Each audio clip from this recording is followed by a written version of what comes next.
Assalamualaikum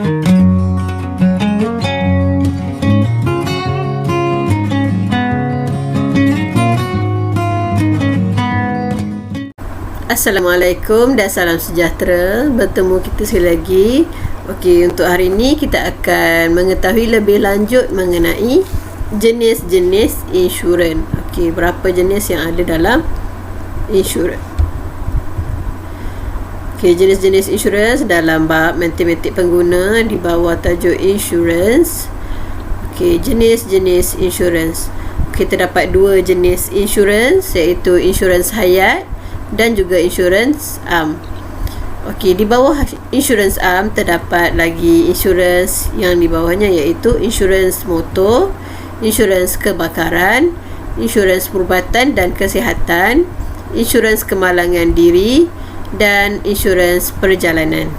Okey, kita akan tengok satu persatu dengan lebih jelas. Okey, apakah itu insurans hayat?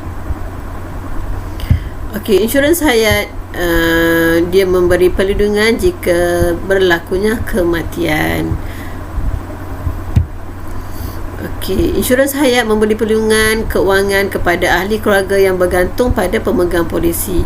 Seperti contoh, kita sebagai katakan sebagai ketua rumah, sekiranya kita meninggal dunia, so perlindungan insurans hayat akan memberi perlindungan keuangan kepada isteri dia, anak-anak yang bergantung kepada pemegang polisi. Okey, antara risiko lain yang insurans hayat tanggung, iaitu satunya of course lah kematian, yang kedua penyakit kritikal, dan yang ketiga hilang upaya. Okey, kalau kematian, pemegang polisi akan terus meninggal dunia. Okey, kalau penyakit kritikal dan hilang upaya, akan ada beberapa yang masih hidup. Okey, jika ia masih hidup tetapi mengalami hilang upaya menyeluruh dan kekal, pemegang polisi boleh menerima pampasan daripada syarikat insurans berdasarkan syarat yang ditetapkan dalam polisi insurans hayatnya. Okey, kita akan tengok insurans lain pula, insurans am. Okey, dalam insurans am akan ada lagi 5 jenis insurans di bawah insurans am. Okey, kita pergi satu persatu dengan lebih jelas. Okey, pertama insurans motor. Okey, apa itu insurans motor? Adakah dia hanya melindungi motosikal saja ataupun kenderaan lain? Kita tengok dengan lebih jelas. Insurans motor.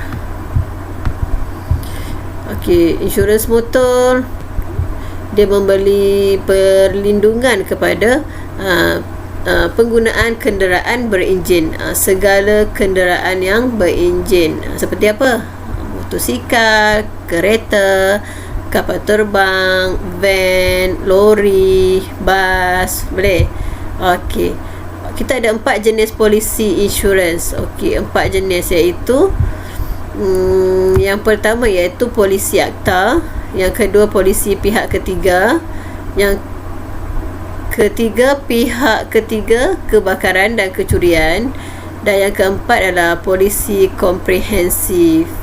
Okey, kita akan pergi dengan lebih lanjut mengenai polisi ini apabila kita membuat pengiraan dalam insurans motor. Okey, dalam insurans motor juga ada 3 pihak yang terlibat dalam insurans motor ini, iaitu pihak yang pertama.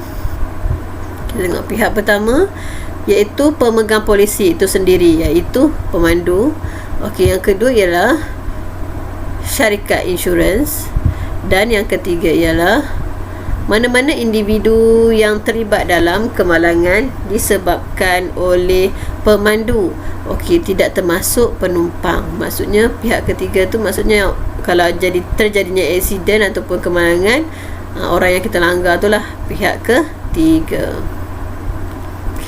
Okey, polisi komprehensif ni adalah polisi yang paling memberikan perlindungan yang menyeluruh berbanding dengan 3 polisi yang lainnya. Jadinya polisi komprehensif ni akan lebih mahal kalau dibandingkan dengan polisi yang lain. Okey, kita akan tengok insurans yang lain pula. Okey, insurans kebakaran. Okey, apakah itu insurans kebakaran? Adakah insurans kebakaran hanya melindungi risiko kebakaran sahaja? Okey, kita akan pergi dengan lebih lanjut. Okey, insurans kebakaran, okey, dia melindungi satu, of course lah, kebakaran. Okey, yang kedua, dia melindungi sebarang kejadian kilat yang berlaku dan ataupun letupan yang berlaku di rumah kita ataupun di syarikat ataupun bangunan yang kita insuranskan. Okey, ini adalah insurans kebakaran tanggung.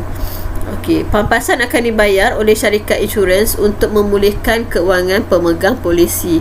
Okey, bila berlakunya kebakaran, kilat, letupan, so mestilah akan menyebabkan kerugian yang banyak. Jadi, dengan adanya insurans kebakaran ini, dia akan meringankan beban ataupun memulihkan keuangan pemegang polisi. Pemegang polisi itu siapa? Kita lah. Okey. Selain itu, kita juga boleh memasukkan ataupun membuat perlindungan tambahan di dalam insurans kebakaran ini. Okey, contohnya ialah dia melindungi apabila berlakunya risiko taufan, banjir dan juga rusuhan.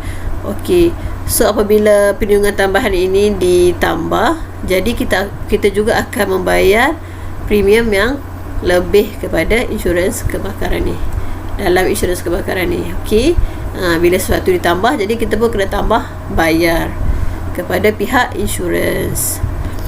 Okey, kita tengok jenis insurans yang lain, iaitu insurans perubatan dan kesihatan.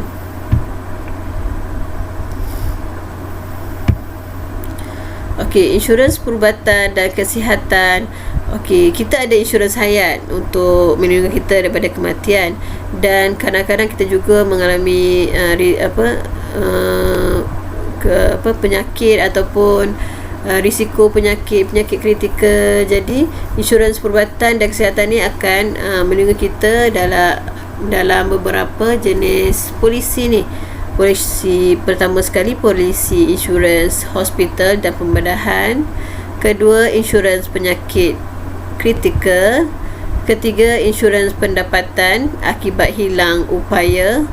Dan juga keempat, insurans pendapatan hospital.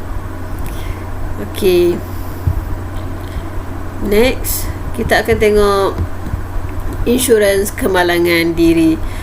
Okey, insurans kemalangan diri ni memberi perlindungan sekiranya kita mengalami kecederaan, kecacatan, hilang upaya dan meninggal dunia yang berpunca secara langsung daripada kemalangan. Okey, kemudian kita akan pergi kepada insurans perjalanan. Okey, apakah itu insurans perjalanan?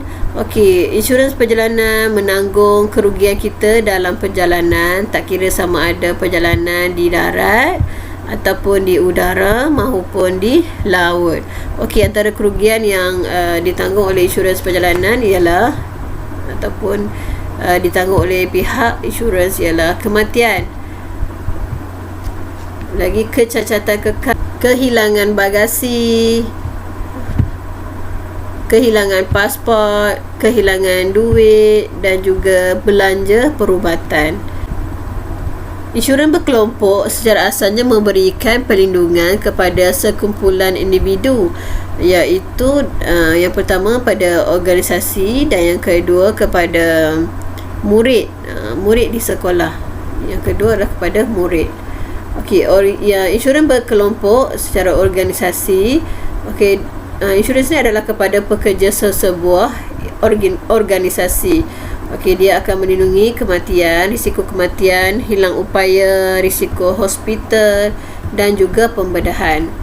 Okey, bagi insurans berkelompok untuk murid, dia akan memberi perlindungan kepada murid di sekolah. Okey, sama ada risiko kematian, lumpuh, cacat, allowance kerusi roda. Okey, kalau allowance kerusi roda ni seperti murid-murid di sekolah yang tidak mampu untuk membeli kerusi roda, yang mengalami kemalangan, mungkin ada kecederaan di kaki ataupun susah untuk bergerak. Jadi insurans berkelompok ni akan menanggung risiko pelajar yang memerlukan kerusi roda. Okey, pihak KPM juga telah melaksanakan skim takaful pelajar sekolah Malaysia di sekolah-sekolah kerajaan dan juga sekolah bantuan kerajaan di Malaysia. Dengan ini pelajar-pelajar di sekolah ataupun murid di sekolah akan lebih terjamin dari segi keselamatan mereka.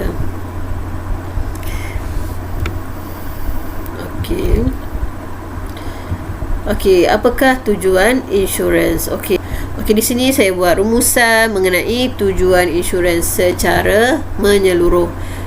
Iaitu yang pertama ialah bantuan kewangan.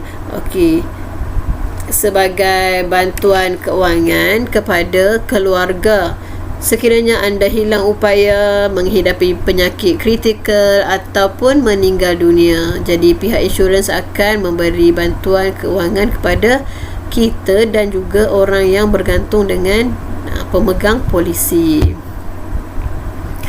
Okey, yang kedua untuk menguruskan perbelanjaan hidup, perbelanjaan hidup ataupun hutang dan komitmen sekiranya anda tidak mampu bekerja. Okey, tak mampu bekerja, contoh jadi apa-apa kepada anggota badan kita menyebabkan kita tak boleh pergi kerja ataupun sakit. Jadi dengan ini insurans dapat menguruskan perbelanjaan kita.